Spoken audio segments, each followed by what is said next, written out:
के जे पोखरा खनावले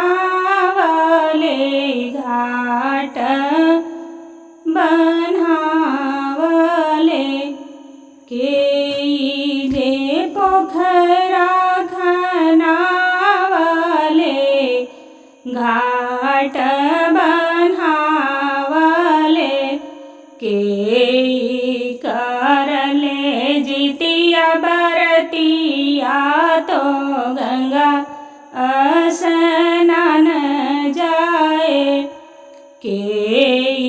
करले जितिया बरतिया तो गंगा स्नान जाए रामचंद्र पोखरा खनावले घाट बनावले रामचंद्र पोखरा खनावले घाट बनावले सीता सुंदर करे जितिया बरतिया तो गंगा स्नान जाए सीता सुंदर करे जितिया बरतिया तो गंगा स्नान जाए के लिखले कोरा कागज के लीलार लिखे के लिखे कोरा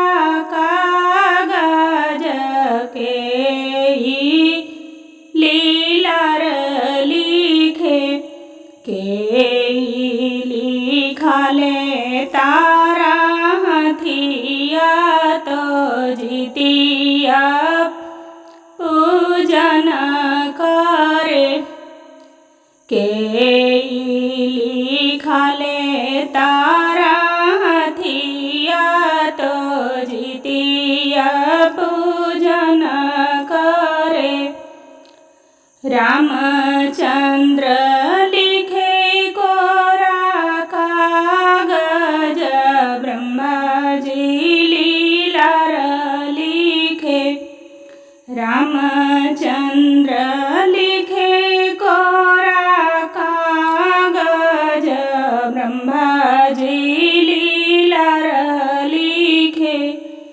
सीता सुंदर लिखे तारा हथिया तो जितिया पूजन करे सीता सुंदर लिखे तारा हथिया तो जितिया पूजन करे के जे पोखरा खनावले घाट बनावले के